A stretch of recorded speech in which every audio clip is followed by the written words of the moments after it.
retirement planning in 2024. It's well, it feels like we're on the verge of a whole new world, don't you think?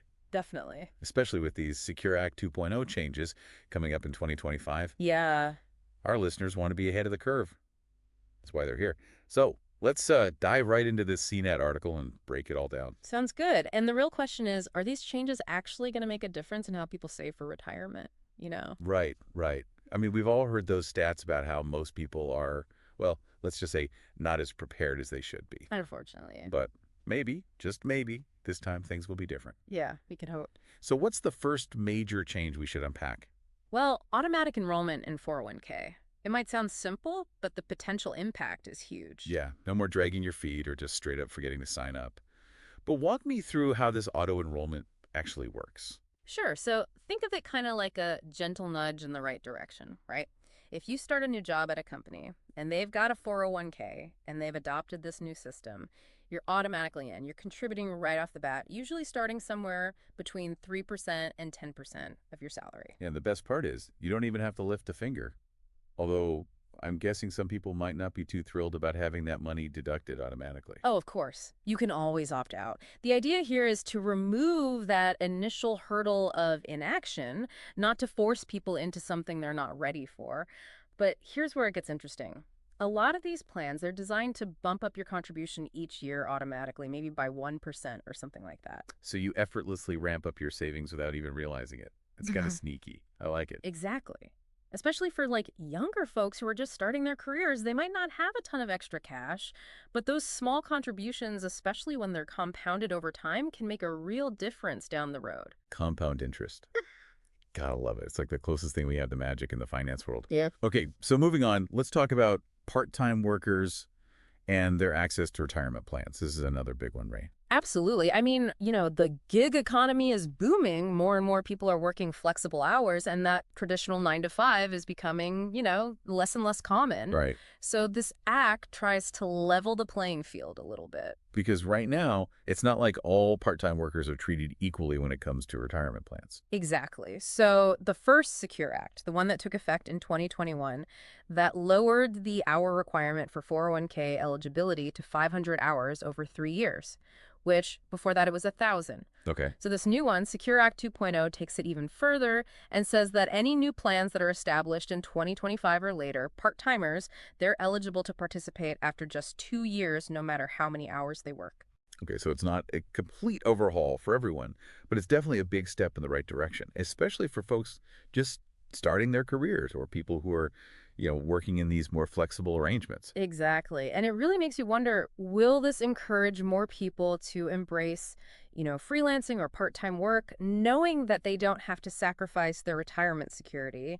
I think it'll be really interesting to see how this all plays out. Okay, so we've talked about getting people automatically enrolled and trying to make things more equitable for part-timers. Right. What else is in this Secure 2.0 thing?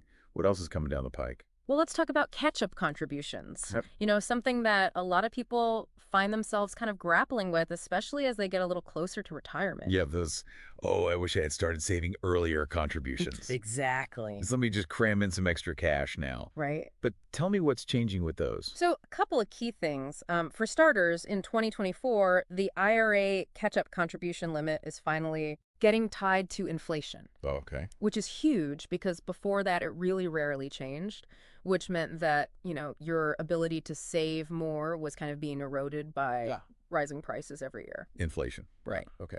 But the CNET article, they also mentioned something for folks who are between the ages of 60 and 63, Yes. something on an extra $10,000. Yes, that's right. Starting in 2025, if Yeah. you're in that age bracket and you have an employer-sponsored plan like a 401k, you can actually sock away an extra $10,000 per year on top of the regular catch-up amount, Right. which also, by the way, is indexed to inflation. That's right. So let me get this straight. Let's just say hypothetically that the regular catch-up limit is, I don't know, $7,500. Okay. You're telling me that somebody could put away an extra $17,500 just in catch-up contributions alone. You got it. It's a big opportunity for those who are Wow. nearing retirement and maybe have some catching up to do. Now that's what I call playing catch-up. But I vaguely remember the article mentioning something about high earners and maybe potential catch. Yeah, good memory. So, starting in 2026, there's a twist for folks who are earning above a certain income threshold, and it's $145,000 in 2024, but that number is indexed to inflation. Right. If you're above that limit, any catch-up contributions that you make, they have to go into a Roth account. Okay, so instead of going into a traditional pre-tax account, it's being funneled into a Roth where contributions aren't taxed when they're withdrawn during retirement. Why the distinction? Well, it's all about tax efficiency. Oh, Higher earners are probably going to be in a higher tax bracket later in life. right. So paying taxes on those contributions now through a Roth could actually be more beneficial for them in the long run. Ah, so it's like a little strategic nudge from the government to try to get people to optimize those retirement funds. Exactly. Interesting. Okay. Speaking of optimizing, the CNET article also mentioned something about finding lost retirement accounts. Oh, yeah. And this is something I think we can all relate to, right? I mean, who hasn't had a job, maybe 2 or 3 jobs ago, Right. and just completely forgotten about that 401k? It happens all the time. So what can people do? Well, by the end of this year, actually, there should be a searchable database that's up and running to help people track down those old 401ks. Oh, Apparently, it's estimated that there's something like $1.3 trillion. a trillion with a T. Wow. Yeah. That's a lot of money. It's just sitting out there forgotten. Wow. Finding even a fraction of that could be life-changing for people. It's like finding, those stories you hear about people finding cash tucked away in an old coat pocket, but on like a massive scale. Right. But beyond this database, what can people do like right now if they think they might have a lost account out there? Well, I mean, sometimes just digging through old paperwork can be a good starting point. Okay, Tax returns, pay stubs, anything that might have some clues about your past 401ks. If that fails, sometimes reaching out to your previous employers directly can be worthwhile. right. So a little detective work might be in order. Yeah, And even if you don't find like a retirement gold mine, just having a clear picture of your overall savings is always a good thing, right? absolutely. Okay, so we've covered a lot of ground here. Automatic enrollment, catch-up contributions, even lost account recovery. Yeah, But I feel like there was even more to that CNET article, right? you're right. There were a couple more things they mentioned, like this really interesting provision about student loan repayments and employer matches. Oh, yeah, that's right. That one definitely piqued my interest. Hmm. It seems like student loans are finally getting recognized as like the financial elephant in the room when it comes to retirement planning. Right. But we should probably unpack that in part 3. So last time we were talking about how student loan repayments might actually start playing a role in retirement planning, Hmm. which is not something you typically hear in the same sentence. Right. But it's about time that somebody acknowledged that those two things are related, right? Definitely. For a lot of people, especially younger folks, those monthly student loan payments, they're a huge barrier to saving for retirement. For sure. It's like you have to choose between like paying down your debt now or building that nest egg for the future. Right. But if I'm remembering this CNET article correctly, Secure 2.0 might actually have a workaround for that. They do. So starting this year, actually, there's this new provision that lets employers treat your student loan payments like retirement contributions for matching purposes. Okay, wait. I might need you to like walk me through this one more time because that sounds pretty huge. Yeah. So let's say, hypothetically, I'm paying $500 a month on student loans. Okay. Does that mean my company is going to chip in an extra $500 towards my retirement? Well, it's not necessarily a dollar for dollar match, but it basically follows the same principle as, how companies match regular 401k contributions. So they'd take their existing matching formula, whatever that might be, but instead of matching what you're putting into your 401k, they're matching what you're paying towards your loans. Got it. Got it. Okay, so let's say my company typically matches, I don't know, 50% of contributions, so up to 6% of my salary. They could take that same logic and apply it to those student loan payments. Exactly. That's what It's basically recognizing that paying down those loans, that's a form of financial responsibility. Right. It's almost like, forced savings in a way. Well, it's like killing 2 birds with 1 stone.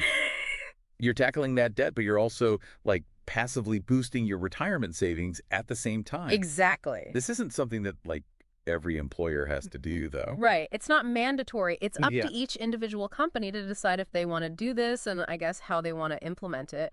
But hopefully more and more companies will see the benefit, not just for attracting talent, but also for supporting their employees' like long-term financial well-being. Totally. It seems like a win-win for everybody. Hmm. Okay, moving on.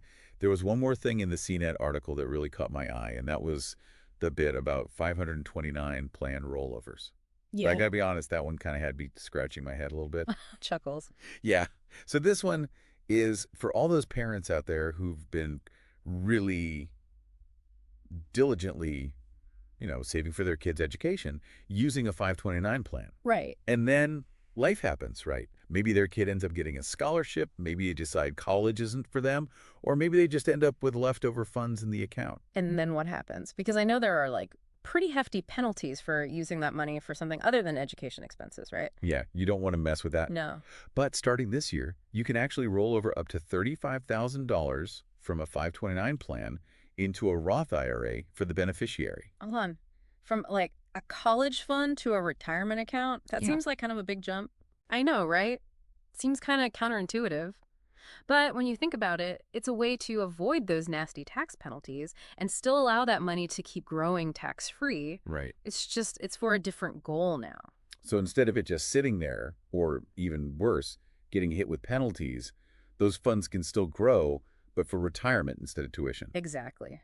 But of course, there are a few rules. There are always rules. Yeah. So the 529 account, it has to have been open for at least 15 years. And those regular Roth IRA contribution limits still apply. You can't just like dump a ton of money in there all at once. Okay, so no get-rich-quick schemes, Mm-hmm. just smart planning. It's interesting because as we're going through all these changes, what's really striking me is how much they seem to signal like a change in the way we think about retirement planning. Yeah, I totally agree. It's not so much about those like one size fits all solutions anymore. It's more about recognizing that everyone's financial journey is different, And it seems like Secure 2.0 gets that. It understands things like student loan debt and the gig economy and how expensive it is to just live these days. It's definitely refreshing to see some of these issues being acknowledged and addressed. Yeah. Makes you feel like maybe, just maybe, retirement planning doesn't have to be such a daunting thing. Right. But, it all comes down to information, right? Yep, exactly. The more you know about these changes, the better decisions you can make for your future. Couldn't agree more. So to all our listeners out there, whether you're just starting out or you're playing catch up or you're somewhere in between, just remember, the future of retirement planning is here, and it's looking pretty good. Do your research, talk to a financial advisor if you need some guidance, but most importantly, take charge of your financial well-being. And on that note, that's a wrap on another Deep Dive.